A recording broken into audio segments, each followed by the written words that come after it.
Good morning student. शुरू करते हैं आज की क्लास। और आज का महत्वपूर्ण टॉपिक है वैज्ञानिक प्रबंध के सिद्धांत। प्यारे बच्चों, इससे पहले आपने वैज्ञानिक प्रबंध का अर्थ और उसकी विशेषताओं को समझा। आज इस वीडियो में वैज्ञानिक प्रबंध के सिद्धांतों को समझते हैं।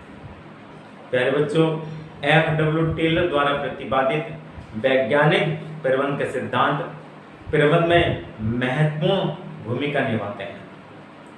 प्रबंधकों के लिए मार्गदर्शन का कार्य करते हैं। प्रबंध संबंधी समस्याओं के समाधान के लिए एक यंत्र का कार्य करते हैं। प्यारे बच्चों, वैज्ञानिक प्रबंध के प्रमुख सिद्धांत इस प्रकार हैं। नंबर 1, विज्ञान न कि रूढ़िवादिता। प्यारे बच्चों, वैज्ञानिक प्रबंध का सिद्धांत रूढ़िवादिता विचारधारा के स्थान पर वैज्ञानिक विचारधारा पर बल देता है। रूढ़िवादिता विचारधारा क्या विचारधारा है?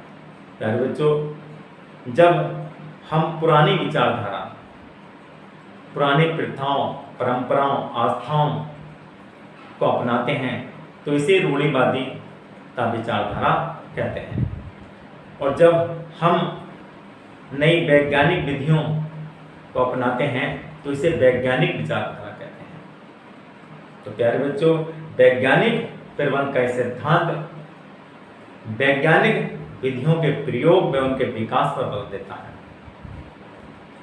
प्यारे बच्चों, किसी भी संस्था का विकास, प्रबंधकों का विकास, मालिकों का विकास वैज्ञानिक विधियों को अपनाकर ही किया जा सकता है। अगर हम उत्पादन बढ़ाना चाहते हैं तो हमें वैज्ञानिक विधियों का प्रयोग करना होगा। अगर हम कर्मचारियों की कुशलता में वृद्धि करना चाहते हैं तो हमें वैज्ञानिक विधियों, वैज्ञानिक तकनीकों को अपनाना होगा। पुरानी परंपराओं के आधार पर, रूढ़िवादिता के आधार पर ना तो उत्पादन में वृद्धि की जा सकती है और ना ही कर्मचारियों की कुशलता में वृद्धि की जा सकती है और ना ही विकास के स्तर को बढ़ाया जा सकता है। अगर आप विकास चाहते हैं, अगर आप तरक्की करना चाहते हैं, अगर आप उन्नति करना चाहते हैं तो आपको वर्तमान की वैज्ञानिक विधियों को, तकनीकियों को अपने कार्य के निष्पादन में अपनाना होगा। तभी आप उत्पादन में वृद्धि कर सकते हैं, तभी आप अपने कर्मचारियों की कार्यकुशलता में वृद्धि कर सकते हैं और तभी आप विकास कर सकते हैं। नंबर 2, मैत्री ना कि मतभेद। प्यारे बच्चों, वैज्ञानिक प्रबंध का सिद्धांत मतभेदों के स्थान पर मैत्रीपूर्ण व्यवहार पर बल देता है। कर्मचारियों और प्रबंधकों के बीच मतभेद नहीं होने चाहिए, बल्कि इनके बीच मैत्रीपूर्ण व्यवहार होना चाहिए। अगर कोई समस्या है तो उस समस्या का समाधान मैत्रीपूर्ण ढंग से होना चाहिए। कर्मचारियों और प्रबंधकों को मतभेदों को भूलकर एक दूसरे के महत्व को समझना चाहिए। दोनों एक दूसरे के लिए जरूरी हैं, दोनों एक दूसरे के बिना अधूरे हैं, दोनों एक दूसरे के पूरक हैं और दोनों का हित संस्था के विकास में है। दोनों को एक दूसरे के प्रति मित्रवत व्यवहार करना चाहिए, मैत्रीपूर्ण व्यवहार करना चाहिए, दोनों में एकता होनी चाहिए, तभी संस्था का विकास हो सकता है। और संस्था के विकास में ही कर्मचारियों और प्रबंधकों और मालिकों का विकास संभव होता है। और F.W. टेलर ने इसी विचारधारा को मानसिक क्रांति कहा है। F.W. टेलर का यह मानना है कि मालिकों का विकास, प्रबंधकों का विकास, संस्था का विकास कर्मचारियों के ऊपर निर्भर करता है। अगर आपके कर्मचारी आपके साथ हैं तो आप विकास कर सकते हैं और ये विकास लंबे समय तक जारी रह सकता है। अगर आपके कर्मचारी आपके साथ नहीं हैं तो आपका विकास लंबे समय तक संभव नहीं है। तो वैज्ञानिक प्रबंधन का सिद्धांत कर्मचारियों और प्रबंधकों के बीच मैत्रीपूर्ण व्यवहार पर बल देता है।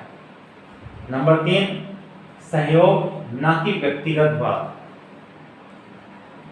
वैज्ञानिक प्रबंधन का सिद्धांत व्यक्तिवाद के स्थान पर सहयोग की भावना पर बल देता है। कर्मचारियों और प्रबंधकों के बीच सहयोग की भावना होनी चाहिए।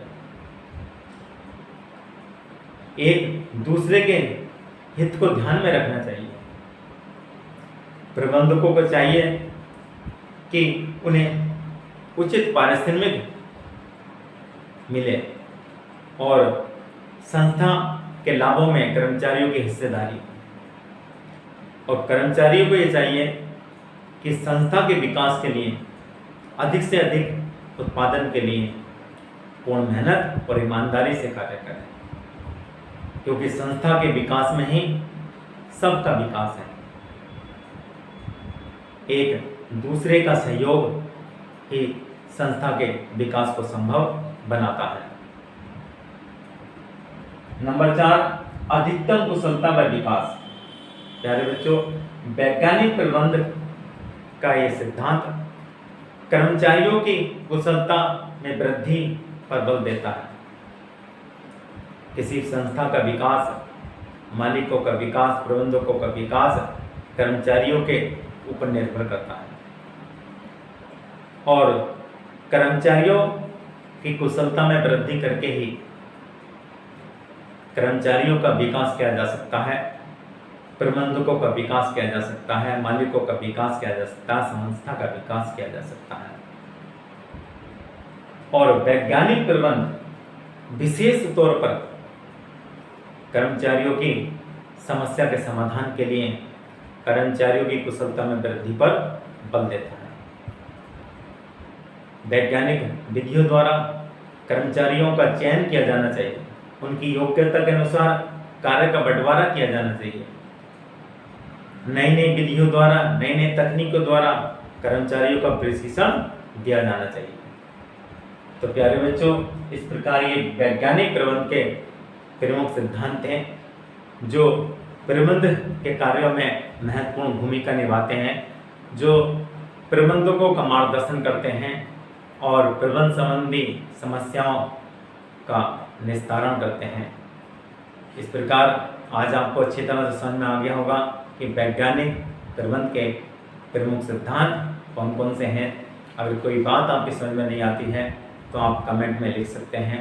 आपकी हर समस्या का समाधान करने की हम पूरी कोशिश करेंगे। अगर आपको समझ में आता है तो आप वीडियो को लाइक ज़रूर कीजिए और शेयर भी कीजिए ताकि औरों का भी भला हो सके, क्योंकि कर भला तो हो भला। और अगर आप हमारे चैनल पर नए हैं तो आप चैनल को सब्सक्राइब कर सकते हैं। अगर आपको लगता है चैनल आपके लिए लाभदायक है तो आप चैनल को सब्सक्राइब करिए और बेल आइकन को प्रेस कर दीजिए ताकि आने वाली हर वीडियो की जानकारी आपको मिलती रहे। और अगर आप पिछली वीडियो देखना चाहते हैं तो आप चैनल की प्लेलिस्ट में जाकर आप class wise, subject wise, topic wise आप वीडियो देख सकते हैं और कॉमर्स के हर टॉपिक को सरल व स्पष्ट शब्दों में आसानी से समझ सकते हैं। धन्यवाद।